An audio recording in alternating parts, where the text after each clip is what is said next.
There we go. Oh gosh. Hello. Welcome. Hi. Hi everyone. Thank you for joining. Uh, I feel like I've been away. When I missed those 2 weeks, I've been away, so I kind of don't remember everyone's name. So if you can continue to give me your first name when you come on. Hello, Portia. It's just easier for me to actually address you by your name, rather than by the by your Twitter name or your Periscope name. Your first name will be fine. We don't need first and last name. Hi, Yolanda. Thank you for joining. Thank you for joining. Hi, Jackie. And welcome, welcome, welcome. Hi, Sharon. Hi, Tamika from California. I'm a Boehner from the Bronx, New York. Hi, Chache from Maryland. I hope I said that correctly. Thank you for joining. Good evening, Patricia from Memphis. I remember you. You're a regular. So thank you all for joining. Hi, Michelle from Memphis. So we have two people from Memphis here. Hi, Yolanda. Hey there from Athens. Tell us your name. And Devette from Texas, welcome and thank you for joining. I said it correctly, thank you so much. And so if you can just remember, and I think that's Rita Glenn Miller, I remember that name. If you can, just as you address, if you have any comments or questions, just remember, hi Deara, just to give me your first name when you ask any questions or make any comments. So thank you, thank you, thank you. Thank you. Hello, lady from Ray from Nebraska. I guess that's Ray from Nebraska. And hello, Rita from Texas. Welcome, welcome, welcome. How is everyone tonight? And I'm wondering, it's a Sunday evening. Sometimes things come on. I'm wondering what I'm up against on the television on prime time Sunday evening. I wonder what's going on. Is anything going on tonight that anyone knows of that's on TV tonight? Hello, ladies from Tina, and I think that's from New Orleans. Oh no, you had a bad hair week. Oh, that's like the worst.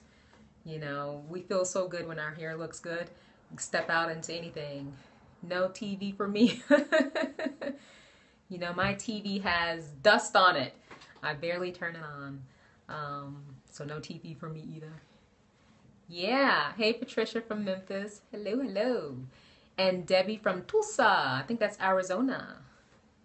So yeah, thank you, thank you. So to get things started with, first thing I'm going to do, since you know in my title that I did put that we're going to be talking about protective styling.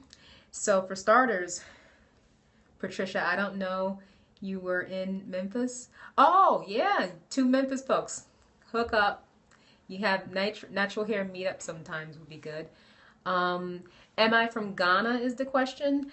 My family origins, my father traced our origins back to Ghana.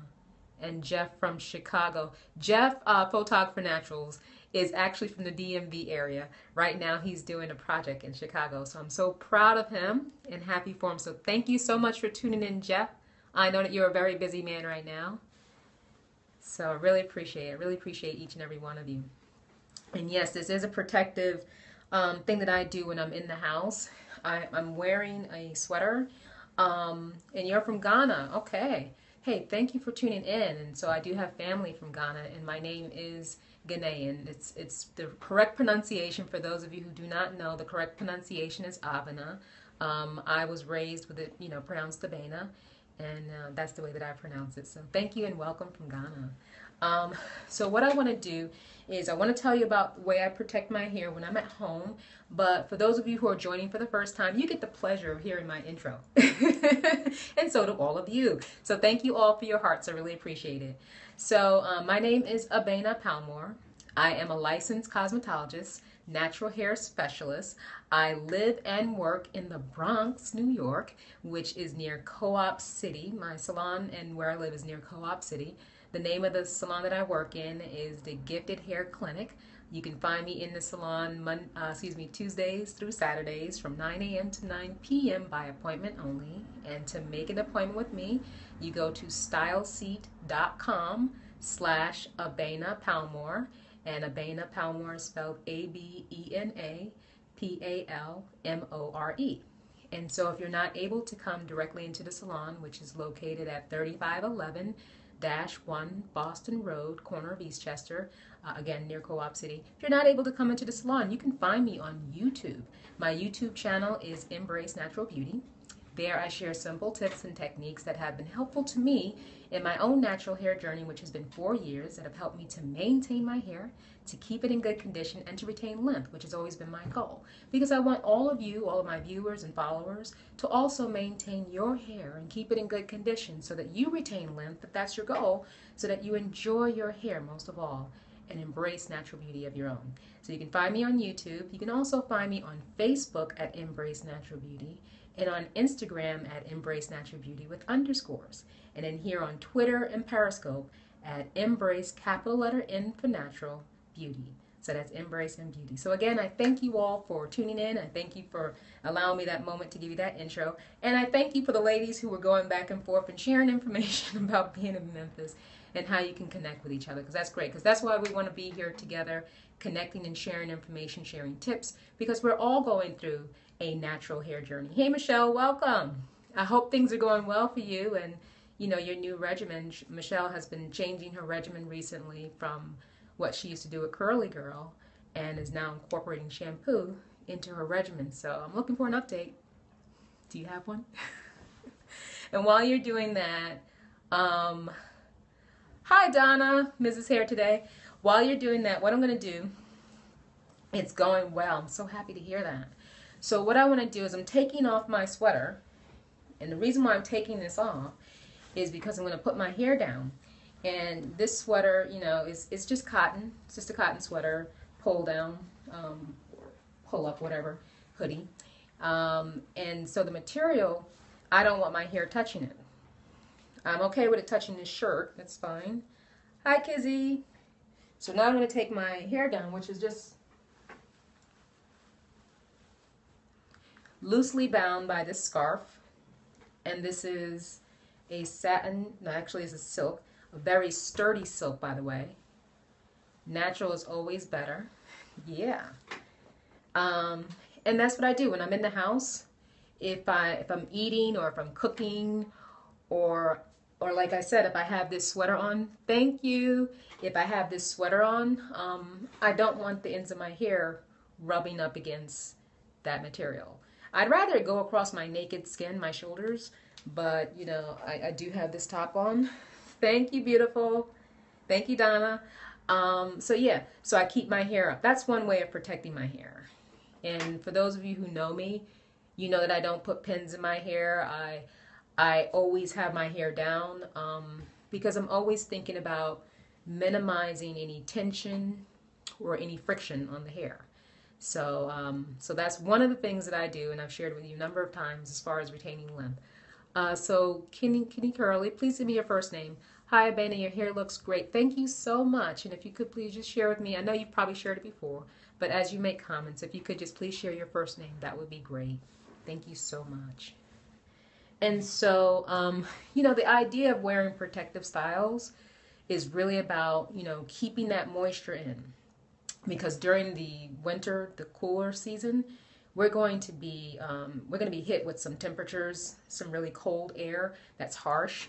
And for those of you who may be in the area, oh hey Judith, my friend, welcome, welcome, welcome.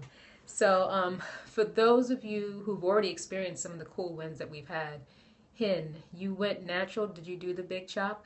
I absolutely did. And if you follow me, if you follow me on my Instagram or my Facebook, it may be easier to find on my Instagram. I think I posted my big chop photos around my anniversary. I think it was sometime I need to do that again. I think I posted sometime around May. So you just have to scroll back because I post every day. There are going to be a lot of posts for you to go through, but I absolutely did do the big chop. I had about this much hair when I cut it. That's how much natural hair, shrinkage, that's how it was sitting. I had a TWA. So you'll see those pictures if you go on my Instagram fairly easily. And also, if you follow me on YouTube, my natural hair journey video would be perfect. It shows you also my big chop hair. So that'd be perfect. So either way. So yeah, going back to the topic for tonight, which is protective styling, you know, the main goal is to make sure that we're retaining that moisture.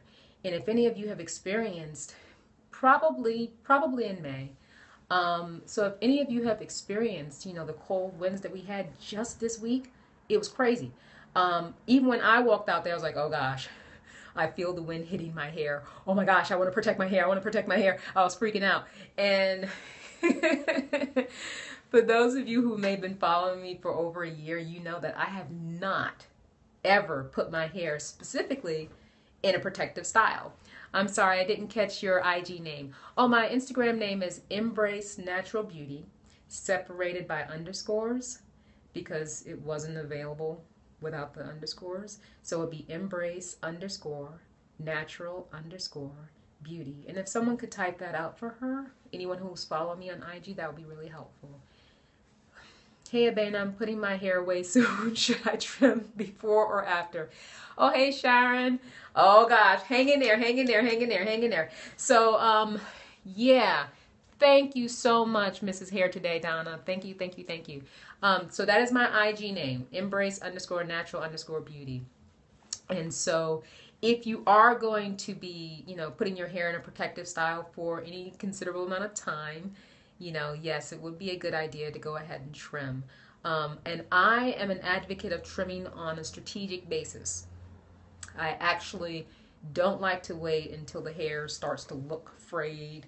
I don't like to wait until, you know, you're starting to get an influx of single strand knots and tangles. I don't. I like to just go ahead and trim on a regular basis, because why wait until your hair gets frayed?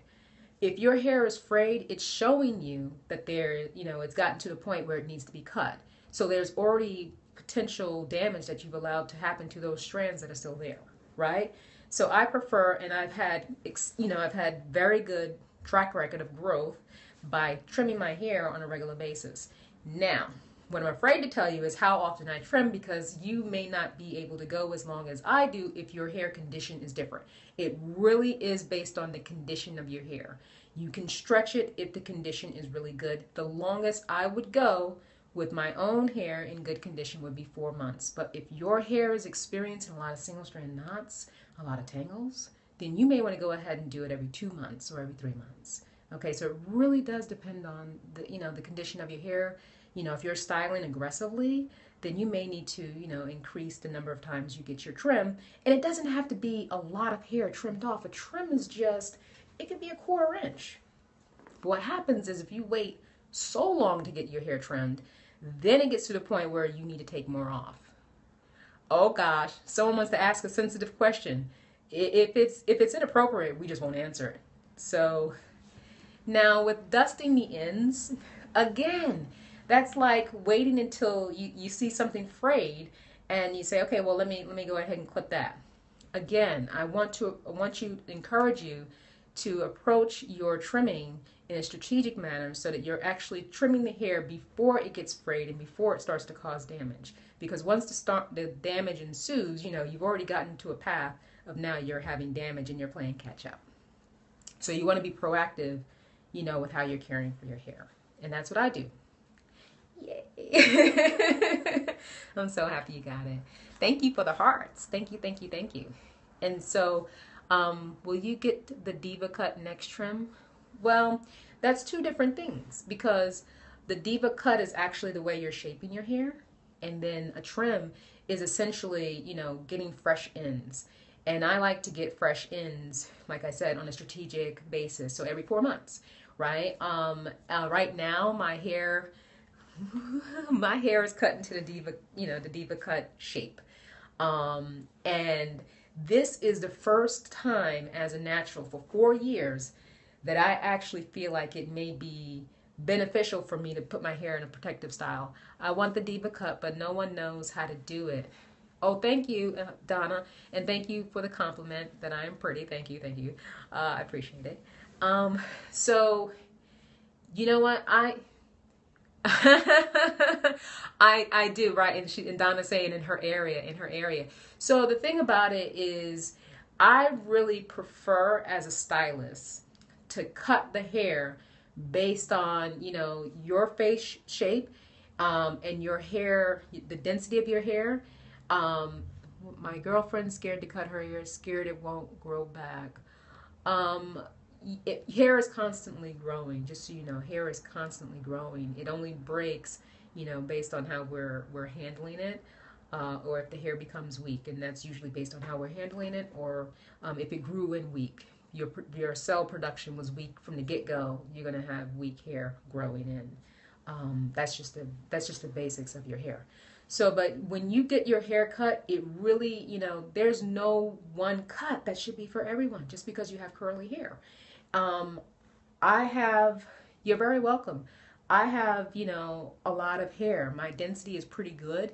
And in this diva cut, it actually made my ends, more thin. So, that's the diva cut, style. It goes in angular. And so what I would do is make sure that the cut is complementary to you to give you the shape, and if need be, depending on how thick your hair is or how thin your hair is, to give you the look that you want. So if you have hair that's not as full, sometimes cutting a lot of layers makes your hair look more full. But if you already have full hair, you really don't need to cut the layers that deep. So it would really be a customized cut, not necessarily, one size fits all. So I hope that kind of gives you an idea of the way that I would cut your hair and how I would encourage you to approach, getting your hair cut, to make sure that it's cut more to fit you, Is it cut at a 45-degree angle? Okay, so yeah, going in like this. But the matter is, the person who actually does and performs the cut. And Donna, if you're still there, check out my video on my YouTube channel. It's my first diva cut with Vincenzo Stylist. And you can actually see, where my hair was when it started, and as he cut it, what it looked like. And so I actually, like I was saying, in this diva cut, this is the first time where I actually feel concerned about protecting the ends of my hair, because prior to this cut, all of my hair pretty much fell very full to the ends, but now it's very light, so how if you ever watch have you ever watched what's his name, Lance Armstrong, the marathon cyclist?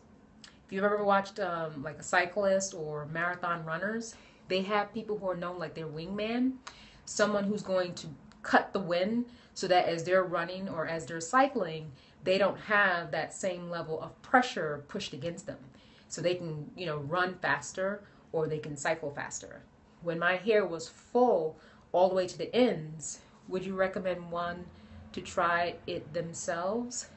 I am a stylist, and I don't want to cut my own hair.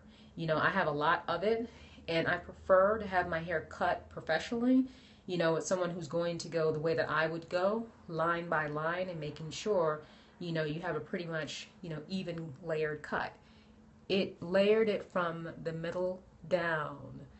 Are you talking about your diva cut in particular, or you're speaking about mine? Is that a question, or are you letting us know something? Mid-ear. Yeah, if you can just elaborate and let us know if you're speaking about your own particular cut, or if you're speaking about mine. That'd be helpful. So yeah, when my hair was in the previous shape that I had for about 2.5 years, 3 years, yeah, about 3 years, I'd say. Here's my question. I'm a white guy, high school teacher. I love and respect all cultures. Last year, okay, laughing out loud. I'm sorry, yours. Okay, so guys, one of my students decided to go natural before a big professional event. Okay. Oh, this is a big question that's coming here. Hi, everyone. This is Mary. Welcome, Mary. And Donna, you have a question? However, the day before the event,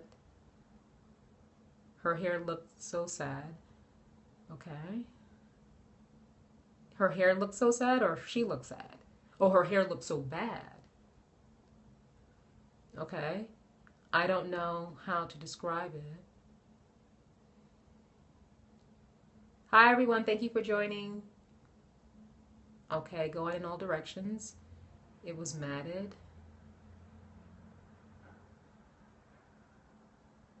Just almost Homeless?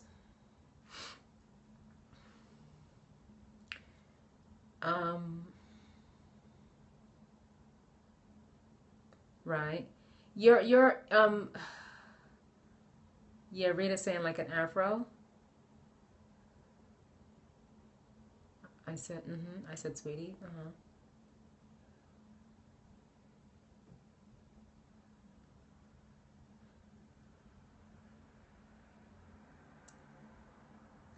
I'm not sure about your hair for this big professional event.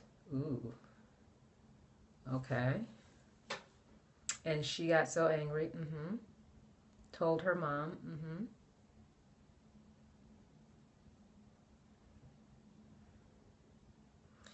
And parents came in and accused me of being a racist.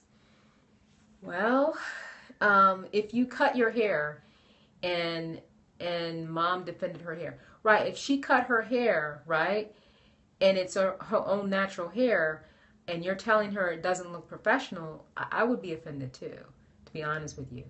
And you know, the fact that, yeah, exactly. I wish I could show you what it looked like. Yeah, but here's the thing, you know, it's her natural hair. And so you have, you know, other cultures that cut their hair really short or do whatever they want with it, and they're not told that it's unprofessional, you know. And so it's a really very sensitive.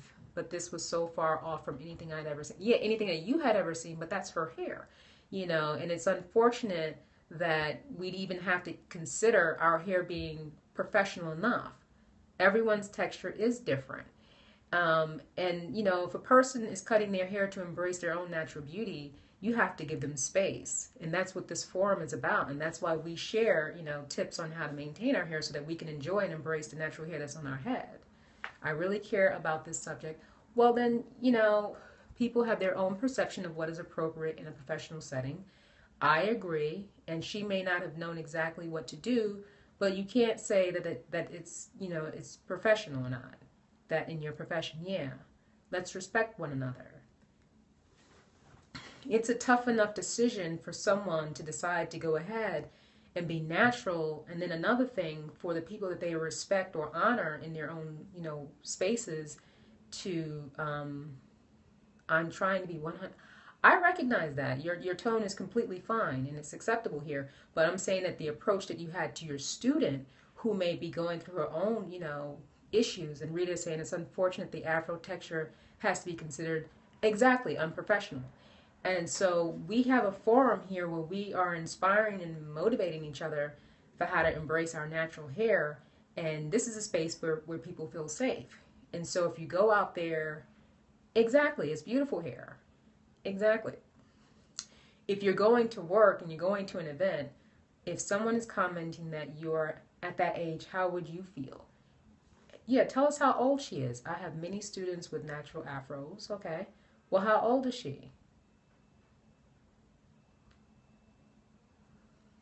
How old is your student? She's a minor. She's a kid.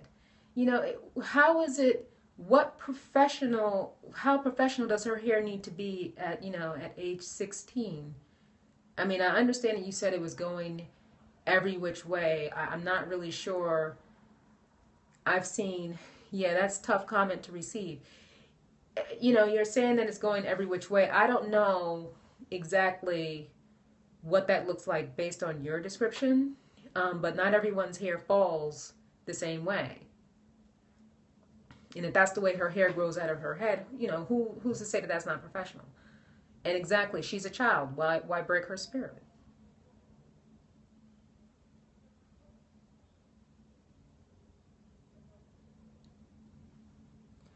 She had it pulled one direction in front, another direction in back.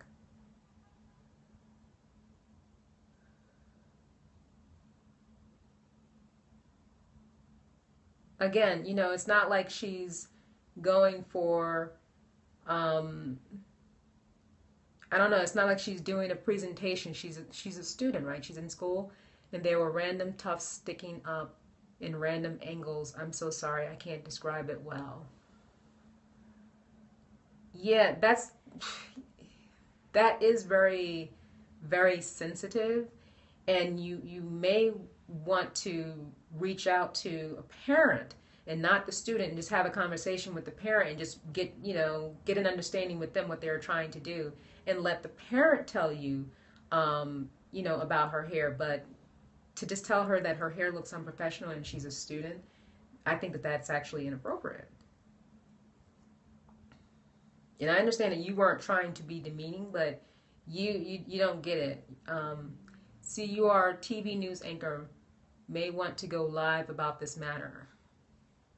It's hard for other cultures to understand that because we had the hair for decades straight, our hair is, no, not at all trying to get it. Yeah, I really don't understand where her being 16 years old and being a student, her hair needs to be professional. I don't understand. And if this was, and you said she had just cut it. So this was something new. So she hadn't even gotten to the point where she's accustomed to styling it. I agree with you wholeheartedly. He doesn't get it. I blocked that other person who was ridiculous. Thank you for your comment. Happy you're here to learn and to discuss. Yeah. So it was the nature of a special event we were going to. I don't think it was a new cut. I don't get it. I'm trying to get it. Okay. Yeah, again, like I said, I can't see the student. I can't see her hair. But all I do know is that, the appropriate approach as an adult would be to actually talk to her mother. Keep tuning into our scopes. So Donna's saying, you see that? She said, keep tuning into our scopes. Maybe just listen in, trying to make sure I don't make a similar misstep in the future. So like Donna's saying, hang in. I think maybe he's saying she cut it wrong and not into a style.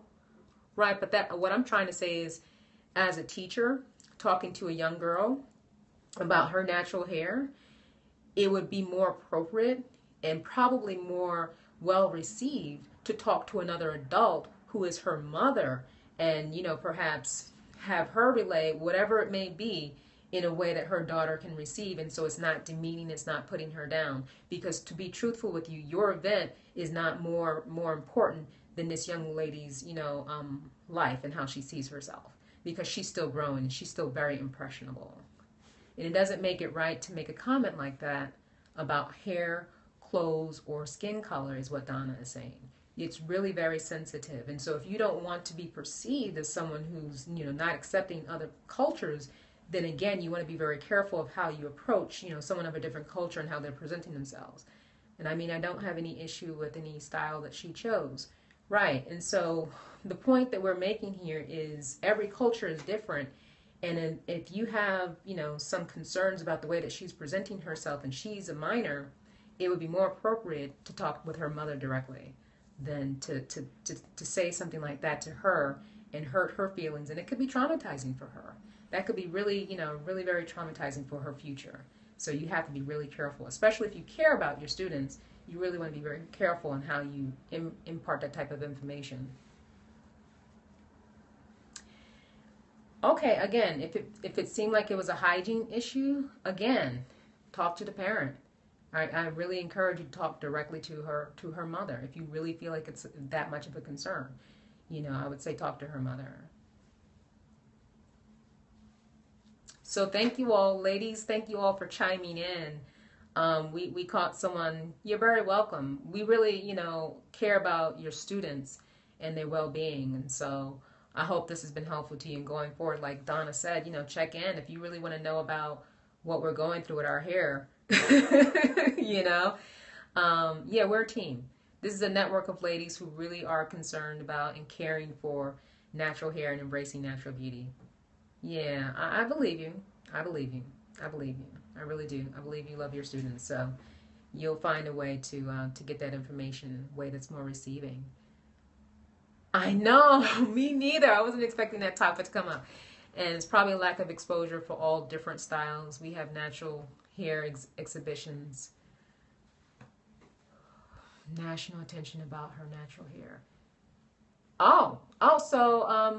So Donna's saying she knows that he's actually a TV anchor person as well. Oh no, she was? Had to be the two. Was the student on TV or is the gentleman? Who got fired? I'm lost. Donna, you gonna help me out here? Your colleague got fired, and your colleague worked as a television anchor person? Oh, okay. So Donna just read his profile. Okay. My colleague was a TV weather person, and she got fired for wearing her hair in its natural state. That's that. Let me remember her name. You can Google it. Okay. Yeah, Donna will find the information for us.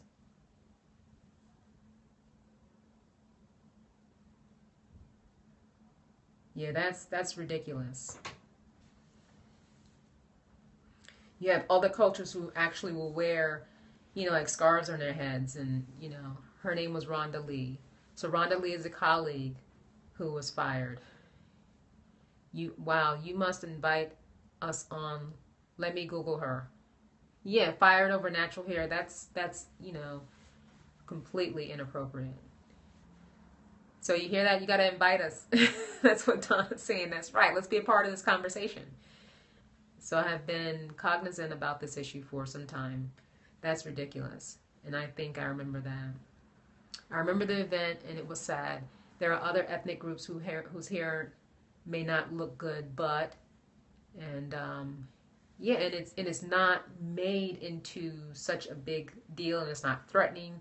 Exactly, they don't get fired. They wear their hair in like scarves, and well, I don't usually say this on the social media, but I work here in the Bronx. Okay, so I'm right. I'm here in the Bronx, and that's why I tuned into your scope. Oh, okay, I get it. Great topic to cover. Everyone share on Twitter and give hearts. Yes. Thank you, Donna. Thank you so much. Wow. What a topic. Thank you so much. We are all wonderful. So what were we talking about earlier? Yes. We were talking about protective styling. And we went off into a whole nother topic. Yes, protective styling. That was the the topic for tonight. Wow. Okay, so let's see how we're going to get into this. What I was trying to share about protective styling is just making sure that we are Divica and protective styling. Yeah, me, right? Protective styling for my own ends of my hair.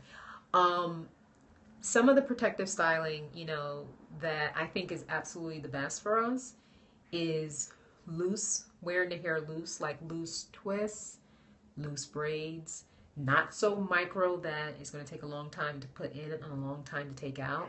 So that way you're not encouraged to keep them in for extended periods of time, because the most important thing for our hair to retain length is that it stays in good condition. And for the hair to be in good condition, what does it need? It needs moisture, right? And also a balance of moisture and protein. So if you are doing styling that is keeping your hair from getting the moisture conditioning that it needs, then it can potentially become dry. And if the hair is in a protective style for an extended period of time, but then it's dry and then it's all, twisted up, then it could potentially be, in danger of being weakened. And though it won't break off immediately, because everything that we do to our hair is pretty much cumulative, just like what we do to our bodies, everything is cumulative. If you eat bad one day, not so bad. If you eat bad, for like a week, you go on vacation, we know how that is. That's how I've been for the past couple of weeks. Then you put on a little pounds, you feel a little out of shape, whatever, but you can always bounce back. But when you go for extended periods of time, not allowing your hair to get the conditioning that it needs, then it's going to suffer. You're going to have weak spots.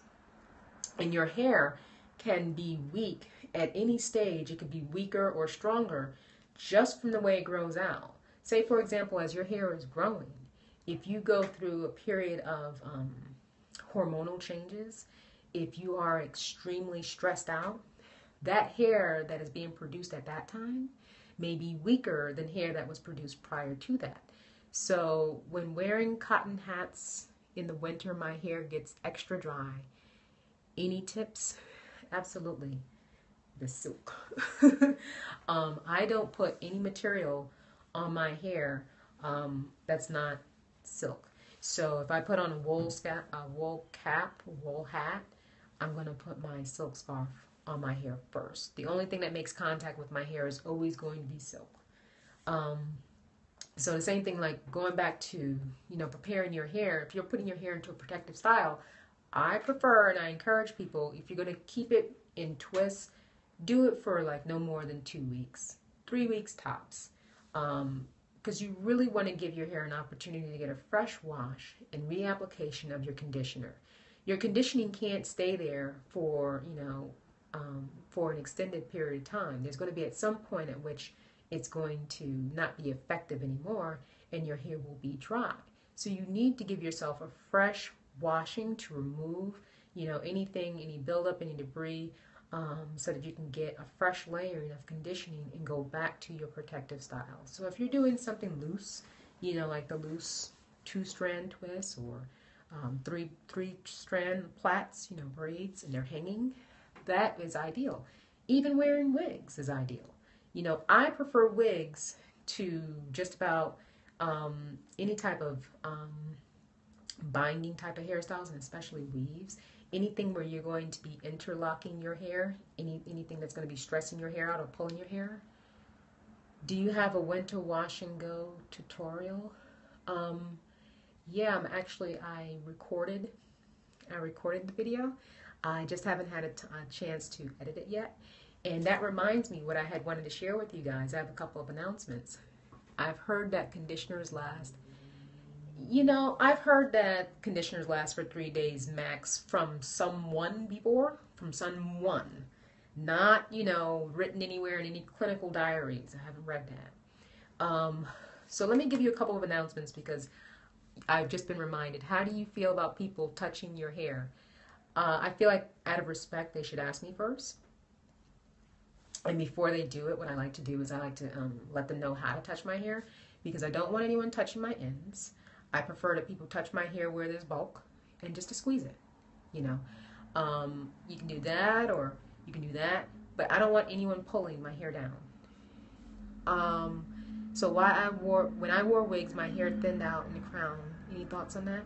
Yeah, again, I would always put a barrier of a silk scarf prior to putting on anything, including, a wig. And I actually did wear a wig.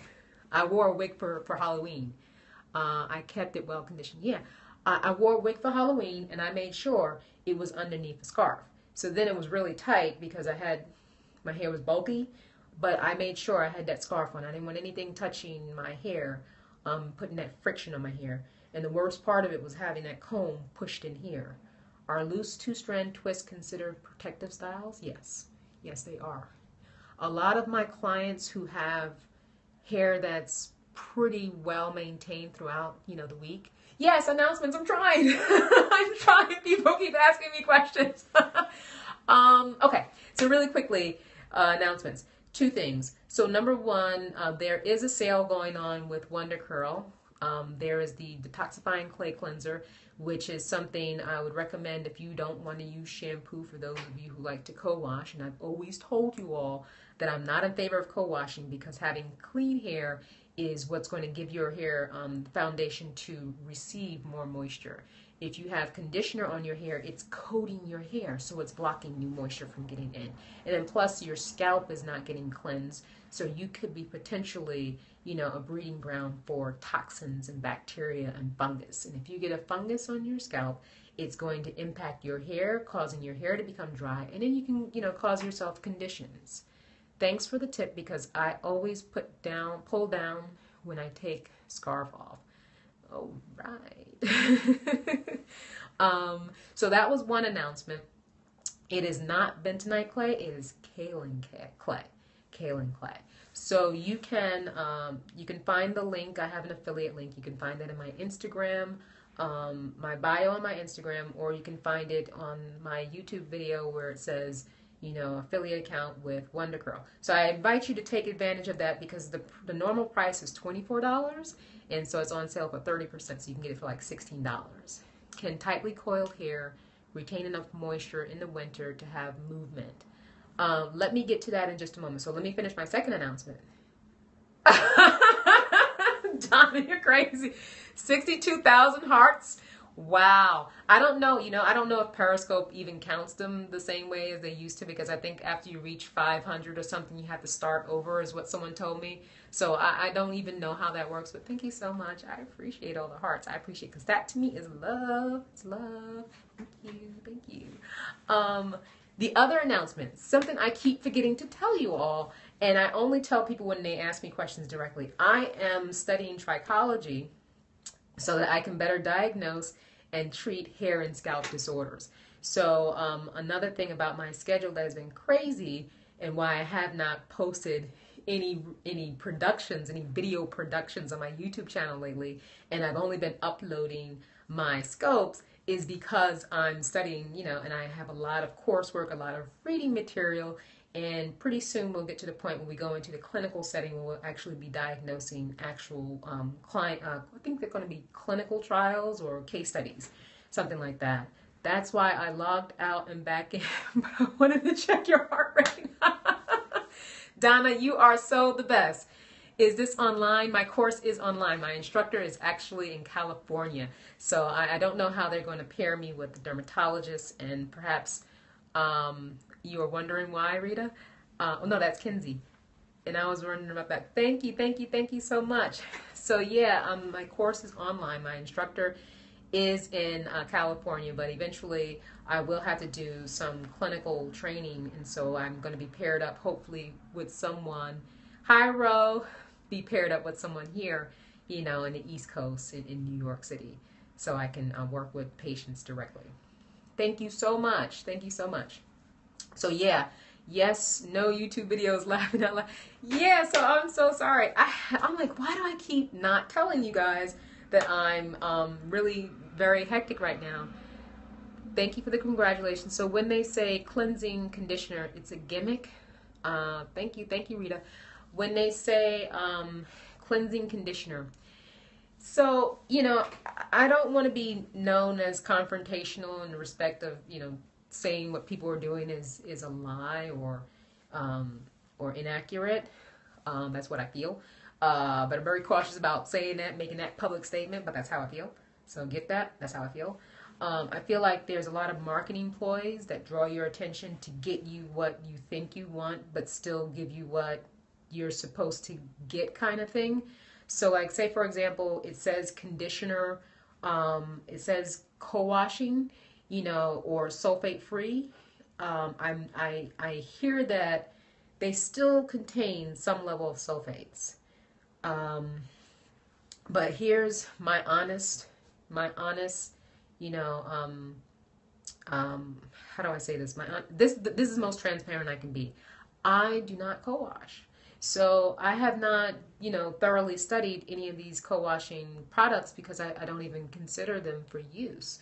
If I haven't taken the time to look at something, it's something that I want to use. And I did share with you all my process for selecting my shampoos and conditioners, what I look for and what I look out for. I just don't have the time to look up and research all these different ingredients, so I just know which ones I want to avoid. And that's how I choose my shampoo. But I like shampoo with sulfates. I like clean scalp and clean hair. And my hair is always moist. I guess this is day 6. I got a late start this week. I had to wash my hair on Wednesday, and so Wednesday, Thursday, Friday, Saturday, Sunday. Okay, so this is day 5. I'm really behind. Usually this is day 7 for me on a Sunday evening. But yeah, my hair is, I don't have any issues with moisture because moisture is able to penetrate my hair after I cleanse it. A shampoo is designed to be followed up with a conditioner, and your conditioner is where you're going to get the restoration of your moisture. But you really need to clean your hair and first clean your scalp. Scalp has to be clean. If you have a dirty scalp, that could also lead to a drying hair because your scalp is designed to produce its own sebum, which is a way for the hair to be conditioned. So that's a natural way for the hair to be conditioned. And so Kizzy is saying, I co-washed for almost 6 months, and when I tell you my scalp had a serious falling out with me, your scalp was hating on you, wasn't it? So after working out, I should shampoo. I thought if I shampoo more than once a week, it is drying. Okay. Let me answer that. Your lifestyle is going to dictate your regimen. So if you are working out and you're doing a lot of cardio and you're doing a lot of sweating in your hair and your scalp, if you get a lot of perspiration buildup in your scalp, what happens is it actually builds up salt as well, and the salt that's produced can be drying to your hair. So if you are working out that much, I wouldn't say shampoo your hair every day, but at least cleanse it with a shampoo maybe every 2 or 3 days, depending on your lifestyle, and you can use, in that case, you can use something in between, like a sulfate-free shampoo, just for that in-between wash. That way it won't be so aggressive, because if you're doing something too much, even if it's a good thing, sometimes that can be bad too. So I guess that's why people are saying and making that statement, you don't want to wash your hair every day. You don't.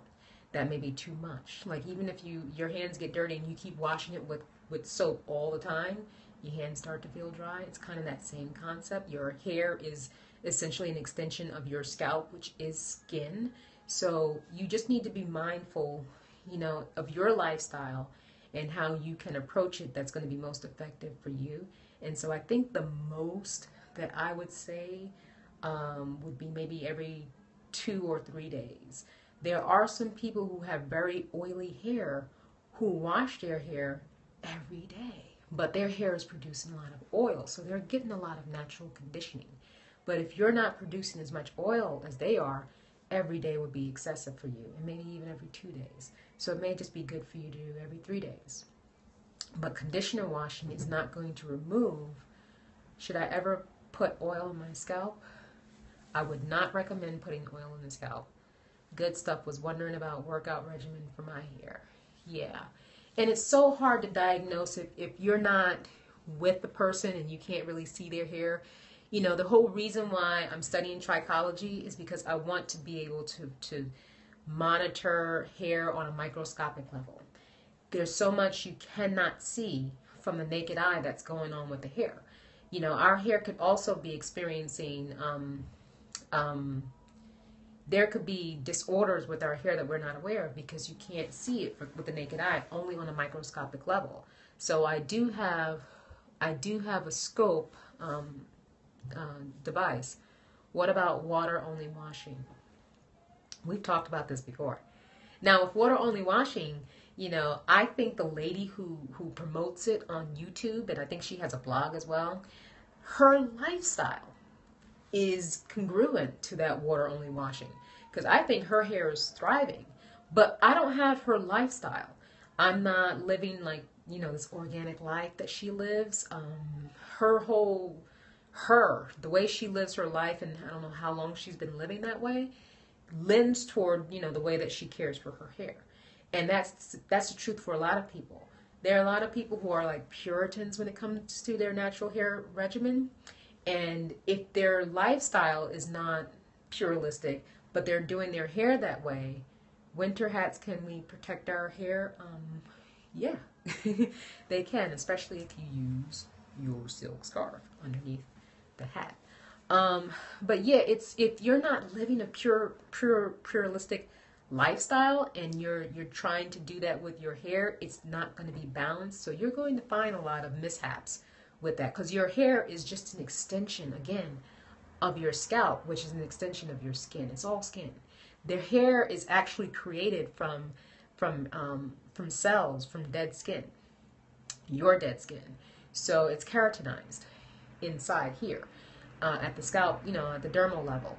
So all this is a part of your body, And if you're not feeding your body, you know, this organic way, and you just want to treat your hair with organic everything, it's not going to be balanced. So I cleanse with bentonite clay. It detoxes the scalp, and I have good results. Yeah, I do like the way the clay cleansers cleanse. And you're saying it makes sense. And again, if you could please just give me your first name so I can address you. Thank you. So yeah, that's why I wouldn't do the water only washing, because I know that's not my lifestyle. It wouldn't work for me. And I think a couple of people who tried it, you know, they experienced that as well. You know, they experienced a lot of breakage because it wasn't in balance with, you know, with their life and how they consume food, their diets, how they live. Oh, thank you, bro. Thank you, girl. So yeah. And someone had asked if hats are protective during the wintertime, and Michelle is saying, you know, my hair has thrived on the curly girl method. However, I've incorporated sulfate-free shampoo. Okay. So the shampoo is sulfate-free. And again, you know, I'm not a fan of sulfate-free. I just have to be honest with you. The whole point of a cleanser is to cleanse. And if it doesn't have the surfactants, then how is it cleaning? You know, what are the cleaning agents? So I'd be curious to know how clean your hair is actually getting. A lot of people seal moisture with oil. If so, how do they remoisturize the days after the oil? I think the best way to moisturize hair after you've had a barrier of oil to seal the hair would be to start fresh, to actually clean the hair. Because if you have the oil in your hair, then it is serving as a barrier because it's helping to seal that moisture in. So if you really want to get, you know, a fresh stream of moisture to your hair, then it's best to clean the hair. I don't use any products with silicone, which would require a sulfate. Okay, so if you're not getting, you know, any buildup, then you would be okay. If you're using oil, yeah, I'm not sure about that. You know what? Let me just go ahead. I don't need to even ask what that meant. If you're using oil, Michelle, the oil over time can lead to buildup. Anything that you're putting on your hair that's binding can eventually build up on your hair. So eventually at some point you are going to want to incorporate, you know, more of a deep cleansing. And that's what I recommend. You know, some people would use at that point an apple cider vinegar rinse, or just, you know, something with a deep cleansing, but sulfate free all the way, and you're using products that bind. Eventually you're going to want to do more of a deep cleansing. So does the amount of water retained in tightly coiled hair enable movement? Jackie with low porosity hair. The amount of water in tightly coiled hair, does it allow for movement? You know, there are different factors that actually lead to movement. Like I noticed with my hair, there's this section right here. I don't know how well you can see it. This portion right here, that's where my hair is very stiff. And so when I shake my hair, let's see what you can see. When I shake my hair, everything moves except for this portion. This portion is very stiff. This is the portion of my hair that's the most extreme low porosity. It doesn't get much definition. It doesn't allow much moisture in. And so it's the portion that does not, look at it, you know, compared to as it gets, and as a, and as it gets closer to the scalp, it's not going to move. You know, where it's longer, it's actually moving. So Sylvia saying sulfates really dried out my hair. Sylvia, if you can put that again, I couldn't get to it. I was touching my hair trying to show you about movement. So what I notice about movement is, you know, the scalp. Do you use or believe in clarifying shampoo? If you have buildup, my deep conditioner would follow. Okay, so you're answering someone else. If you have buildup, you can use a clarifying shampoo. And I don't use clarifying shampoos because I don't tend to have a lot of buildup. I just wash my hair on a weekly basis with a shampoo that has sulfates, or with the detoxifying clay cleanser that I use from Wonder Curl. So back to the movement. So what I notice is that, you know, where the hair is hanging loose away from the scalp, there's more movement. But as it's closer to the scalp, you know, the roots, that's not going to move. So the longer my hair is, that's where it moves. Sorry it took forever for my hair to feel moisturized after shampooing with sulfates. Any suggestions? It took a long while. You know, it's hard for me just to hear a little bit of the story and make a recommendation. I would need a little bit more background. I would need a little bit more background. She said days. I really have a hard time getting my hair drenched. I tried warm water, squeezing, and hard work. Any suggestions? You're using my method, right? Where I showed you if you're using the warm water and you're squeezing at the same time. You can just confirm that's what you're talking about. And I've used bentonite clay on occasion. If my hair feels additional cleansing. After using the bentonite clay, you feel like I haven't used the bentonite clay. The only clay that I've used is the Wonder Curl Detoxifying Clay Cleanser, and my hair felt fine with that. I've never used the bentonite clay. I actually have some. I should mix it and give it a try, but I've never tried it.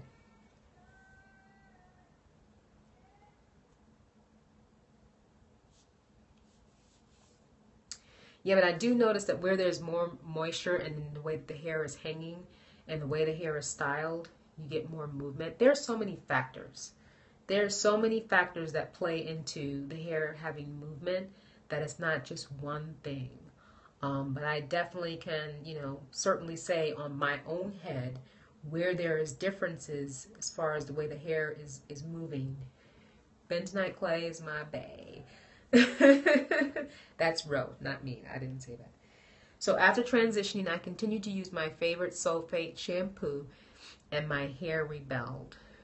And how long was your hair when you began to see movement? I don't remember. You know what? I'll tell you this.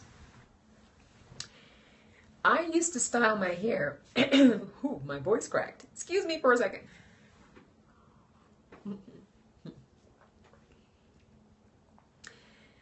Using your method to get hair wet, but no, not easy to achieve.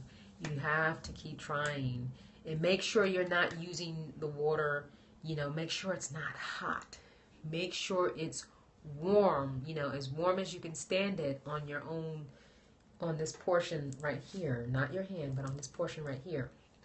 And because if you use hot water, you will actually be scorching your hair, just like if you use cold water. That's why I said never use extreme temperatures. Temperature is so important.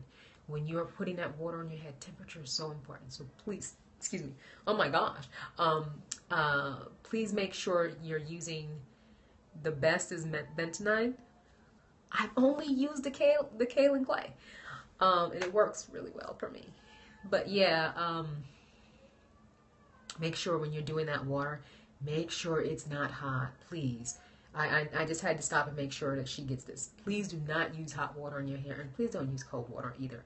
Never use any extremes, and temperatures can really damage your hair if it's cold or hot. So make sure it's warm, and just test it on your arm, just like you would test the baby's bottle before you give them that milk. Test it on your arm, and make sure your hair can take it, okay?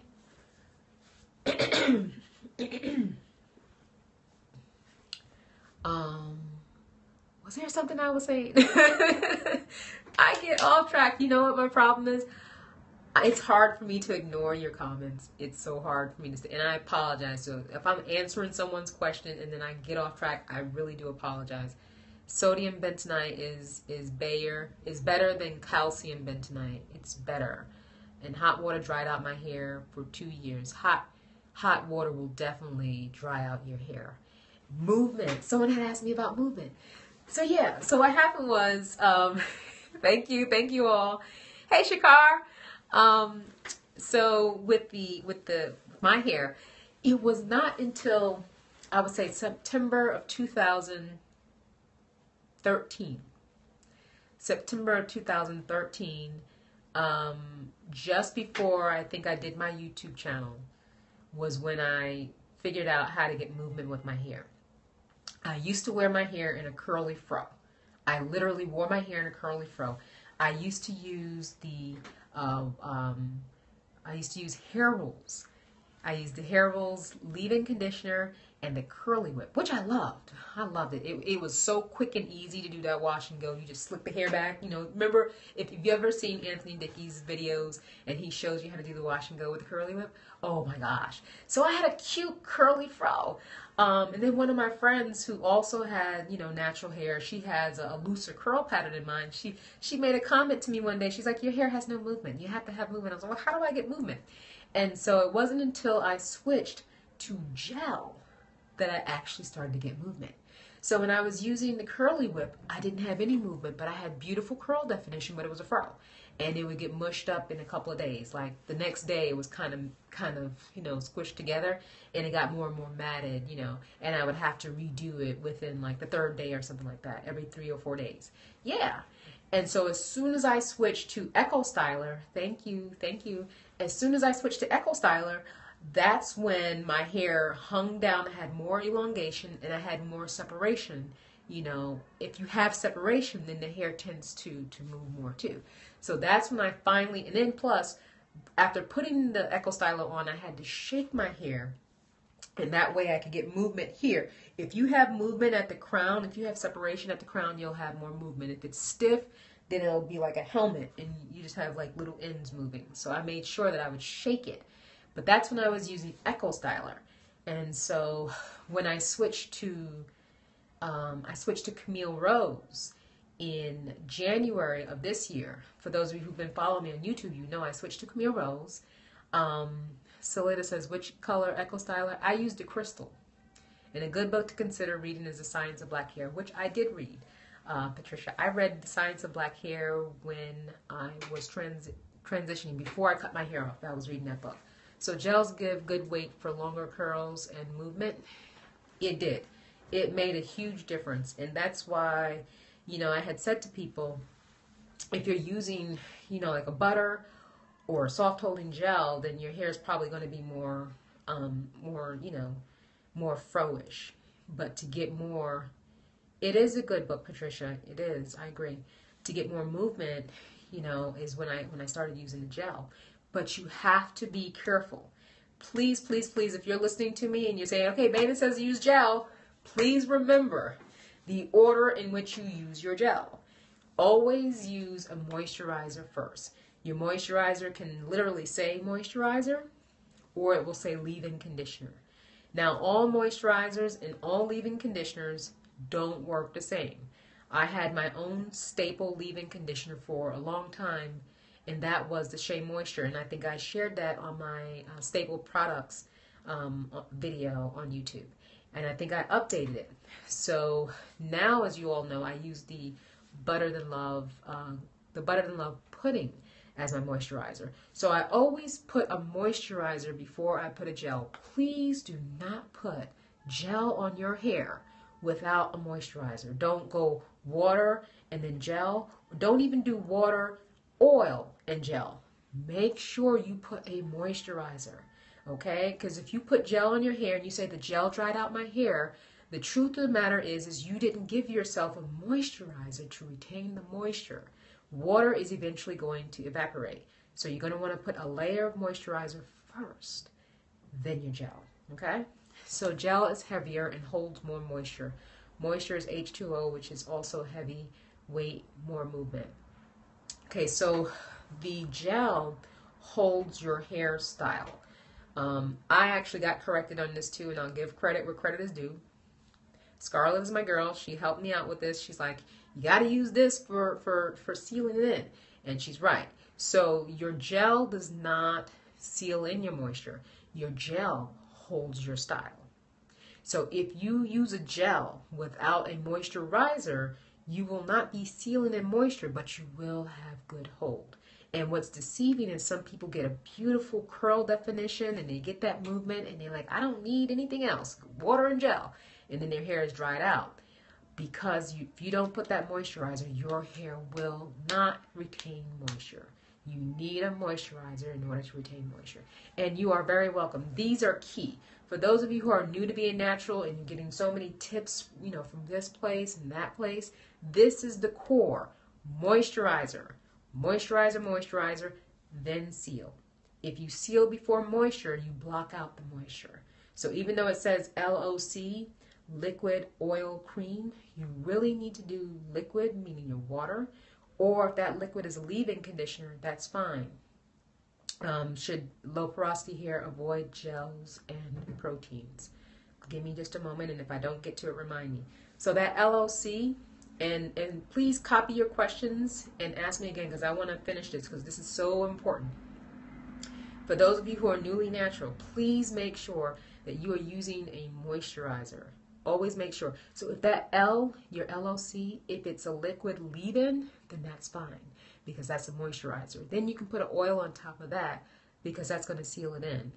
The cream on top of that, you're not going to get the benefits of it. So LOC, if that C is a cream, you're not going to get the benefits of it.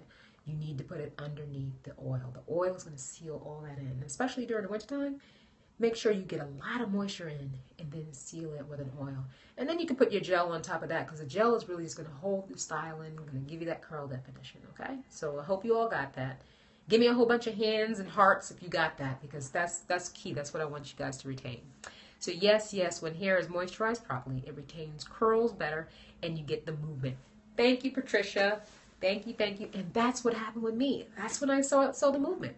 So I had the hair all that time, but the way that I was styling it with that curly fro, my hair was not moving. Does silk protein strengthen your hair? And this is Tamika. It's supposed to. When you have proteins in your ingredients, LCO is a better option. Yes, I agree. And I think that was Kinsey or Rita. I couldn't see the name. But yeah, proteins are supposed to be more building, more reinforcement for your hair. Nothing is actually going to rebuild your hair, and everything is temporal, which means we have to keep applying it. So if you have something like, silk protein in the ingredients, it's supposed to. But what I tell people, yes, leave-in, butter, and gel. Very good. And actually, your leave-in and your butter are pretty much doing the same thing. Any product can list the same selection of ingredients that we like, but it really has to do with the level of concentration and the formulation. Some moisturizers work better than others. And you'll know that when you actually are using it. How many days do you get, with moisture is going to tell you how well that moisturizer is working for you. And when I do get a chance to upload my video on YouTube, I work with a model who I really took my time to get the moisture on very small portions of hair, because her hair would not receive it if the portion was too large. So I used a moisturizer that I'm used to using, that I felt comfortable using, because I knew it would, retain moisture for her. But I had to make sure the way that I applied it to her hair in order for her to get the benefits of it. So those are the two things. You can have a moisturizer, but if it's not, an effective moisturizer, it's not really going to do a good job of retaining moisture. And then secondly, if you have a good moisturizer, but if it's not applied the way it needs to for your hair, then you're not going to get the benefits of it. So those two things you have to be really careful of, okay? Now, I think there was another question that someone had for me. If you want to ask me again, I'll be happy to answer for you. Thank you for the hearts. I'm loving this conversation, by the way. I don't know if I got to all my points. Okay, question. I do leave-in, oil, pudding, or twisting cream, gel.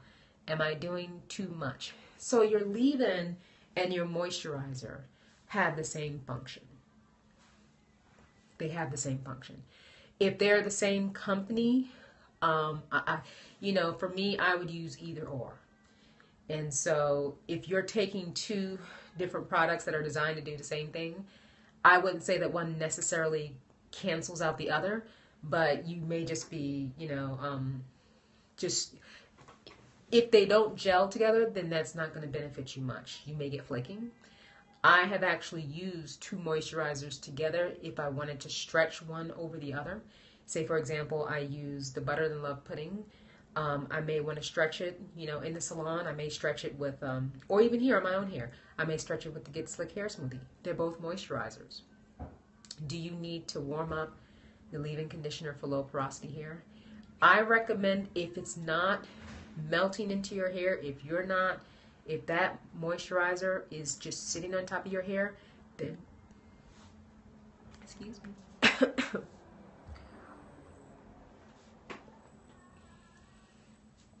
I think I'm talking a mile a minute, so I'm losing my voice. Can moisturizers be over moisturizing, Michelle? I don't think so. I'm very heavy-handed, and so it's the winter time, what I've been doing is applying more and more of the moisturizer. Should low porosity hair avoid gels with protein? Thank you for asking again. I know you had asked me that before. Okay, so should we avoid the gels with protein? Should we avoid the gels with protein? Let me finish answering her. Let me get to that one. So with the moisturizer, especially during the wintertime, because it's so dry, I put more on. And even before, if it looks like it's a lot caked on there, I mean, as long as I'm getting, the bulk of it in my hair, I'm fine with it. And then I put my gel on, and then by the time it's dry, it's fine. It's fine. So I go heavy with the moisturizer during the winter, during the cooler months. Now, avoiding gels with protein. Let me take a look at this real quick. Let me take a look at this real quick.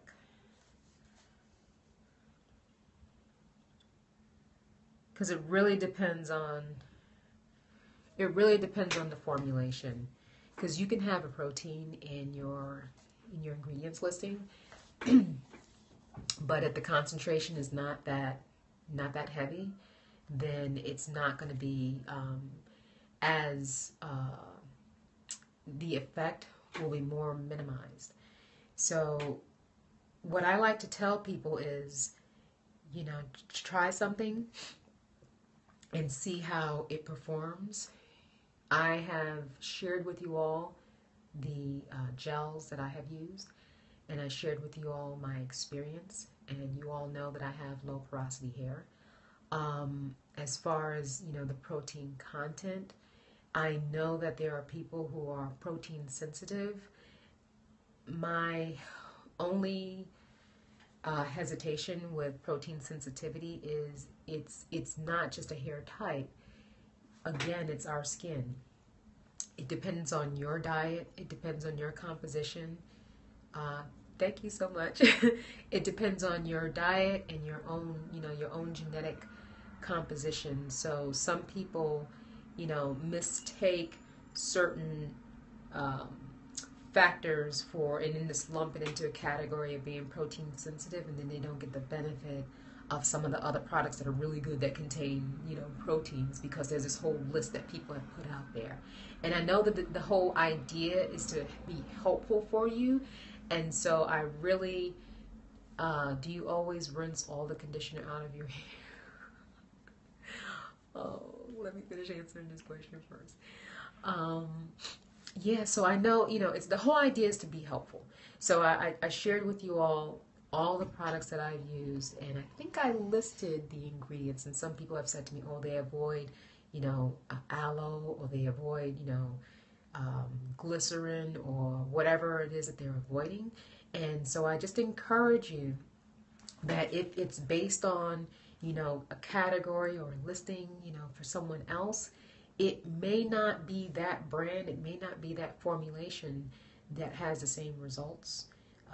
because for me, these are all of the products that I used. I've reviewed them and I shared them, and I shared with you how they worked for me for a full week, and I shared with you how I applied them. You know, some people may be applying them differently. I don't know. So it's not until you personally are trying them, or you come into the salon and, you know, a professional is applying it to your hair the way that it needs to. Because I tell you, when clients come to me, before I move on to the next section, I make sure their hair is getting an adequate amount of moisture. And I will work on a section for an extra long period of time if it's rejecting or if it's not, you know, getting moist enough. Because each portion of hair, even though it's the same head of hair, may receive the moisture differently. And the same thing needs to happen with you. If you're putting it on the same way on each section and you're not giving other sections the attention that it needs, then you're going to have dry hair in those sections. And for me personally, this portion here just does not take in as much moisture. So I can do the process correctly, but I know I'm limited because it's low porosity. So if you have low porosity hair, you know already you're not going to get the same distance with your moisturizer as someone with normal porosity hair, which maybe 50-60% of my hair is normal porosity, and that's the portion that you tend to see. You don't see the low porosity sections that, you know, will tend to get a little drier before I wash my hair. So I hope that that makes sense to you. Try to be careful not to lump yourself into any one category and say, I can't use certain things. If you see someone who has low porosity hair, like myself, who's using certain things and it's working, then try to understand, and we'll talk. And that's why I have this forum, why it's working for me and how it's working for me. And I'll be glad to share it with you, because I want you to have, you know, a healthy hair journey, and I want your hair. Oh, thank you, Patricia. And I know you probably got to go because it's late. But I really want you all to, you know, keep your hair on your heads, and I want it to be strong, because when your hair gets weak, that's when it breaks. So all the little things that we could do to make sure we're fortifying our hair, making sure that it's staying moist, make sure we're sealing in that moisture, then our hair can continue to thrive and stay on our heads and retain moisture. So I hope I got everyone's questions. And oh my gosh, we are so over the time. We are so over the time. So ladies, do you always rinse out all the conditioner out? Yeah, the rinse out conditioners I rinse out. My deep conditioner and my rinse out conditioner that I follow up with the shampoo, I rinse that out. The only leave-in conditioners that I would leave in my hair is if it's literally designed to be a leave-in conditioner, because the way that they're formulated is they're formulated like a moisturizer to stay on your hair. They're not meant to be rinsed out. That's how they're designed. So those I feel fine with. But rinse out conditioners, rinse them out. And don't, you know, I don't keep them in for long periods of time either. Like I don't keep my deep conditioner in for 4 hours, 2 hours, or even an hour. Thank you, Michelle. I usually rinse them out, you know, after no more than 30 minutes. It's not going to do much more than that. My regular rinse out conditioner, I just use it to detangle. And then after I finish detangling my hair, it's out. I rinse it out. So yeah, I don't keep them in for extended periods of time. So ladies and gentlemen, all who are here, God bless you. Thank you for spending this evening with me. Thank you for participating earlier when we had, you know, a portion of the scope where, you know, the gentleman was asking questions. Rita, you're very welcome. Thank you. And thank you for letting me know you enjoyed the scope. Thanks for your help. You're such a patient spirit. That's what I'm here for. Thank you, Jackie. Thank you all. And I keep losing my voice too. I didn't realize how long I had been going. You are all very welcome. May you have a great, great, great, great week. And for those of you who came in later, just know that you can connect with me on my, I love you too, and I love sharing with you guys. You can connect with me on my Instagram at embrace_natural_beauty. Have a great night. Bless you too. You can connect with me on Facebook at Embrace Natural Beauty. You can connect with me on my YouTube channel at Embrace Natural Beauty. And you can find me in the salon in the Bronx, New York. It's called the Gifted Hair Clinic, located at 3511-Boston Road, corner of East Chester, near Co-op City. Have a good night, Rita. God bless you too. You can also book your appointment with me if you're in the New York City area. I can be found on styleseat.com. That's styleseat.com/Abena Palmore. Abena Palmore, spelled ABENAPALMORE. And you can also find me on Twitter and Periscope here at Embrace, capital letter N for Natural Beauty. So that's Embrace in Beauty. I am losing my voice again. I'm going to drink some water. But anyway, I want to say have a great night. Thank you all for tuning in, and I look forward to seeing you on the next scope next week. Take care. Bye-bye.